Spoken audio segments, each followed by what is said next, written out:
নমস্কার, Priyanka's food ডায়েরিতে তোমাদের সবাইকে ওয়েলকাম। আজকে আমি কিন্তু অনেকদিন পরে একটা দারুণ রেসিপি নিয়ে চলে এসেছি। আর শর্ট ভিডিও তো তোমাদের সাথে আমি সবসময়ই শেয়ার করি। আর সেই সব নোটিফিকেশান পাওয়ার জন্য কিন্তু চ্যানেলটাকে সাবস্ক্রাইব করে পাশে থাকা বেল বাটনটাকে প্রেস করতে হবে, তাহলে রান্নার নোটিফিকেশানগুলো তোমরা পেয়ে যাবে। তো চলো দেখে নিই। আজকে আমি বানাচ্ছি গালুটি কাবাব, চিকেন গালুটি কাবাব।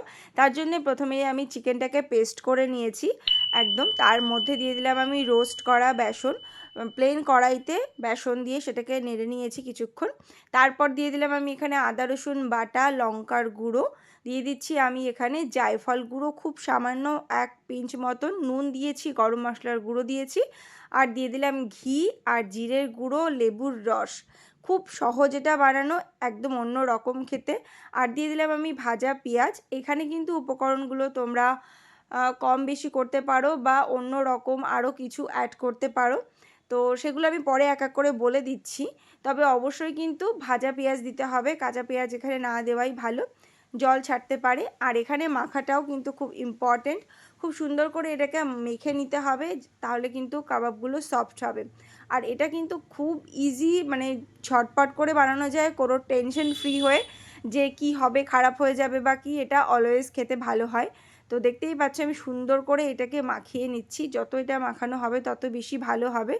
তো এবারে খুব ভালো করে আমি যেরকম করে ছানা ডলে সেরকম করে মেখে নিচ্ছি। এবার ধনেপাতা দিয়ে দিলাম, চাইলে আরও বেশি দিতে পারো। আর দিয়ে দিচ্ছি আমি এখানে কাঁচা লঙ্কা কুচি, এটা চাইলে বাদও দিতে পারো। ওই জন্যে বললাম যে কিছু মশলা তোমরা চাইলে অ্যাড করতে পারো বা কমিয়ে নিতে পারো, কারণ ঝালটা যার যার স্বাদের উপর নির্ভর করছে। তো তোমাদের কেমন লাগছে আমার এই রেসিপিগুলো অবশ্যই আমাকে কমেন্ট করে জানাতে ভুলো না। আর ভালো লাগলে কিন্তু একটা লাইক কমেন্ট করে দিও। তো যেহেতু আমি একটু ঝাল ঝাল পছন্দ করি, তাই একটুখানি কাঁচা লঙ্কা দিয়ে দিলাম।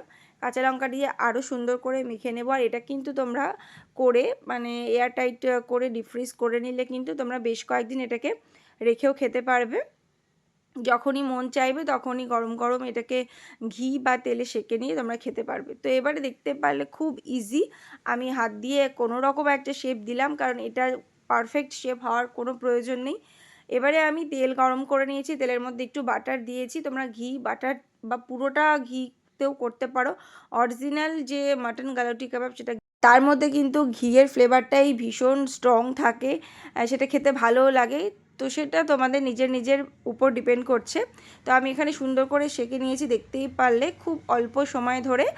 আর তার মধ্যে খুব ইজিলি এটা হয়ে যায়। আর অবশ্যই কিন্তু গ্রিন চাটনি এবং কাঁচা পেঁয়াজের সাথে এটা পরিবেশন করলে আরও বেশি ভালো লাগবে। তো দেখা হবে আবার একটা নতুন ভিডিওতে, ততক্ষণ পর্যন্ত সবাই ভীষণ ভালো থেকো। আজকের মতন টাটা।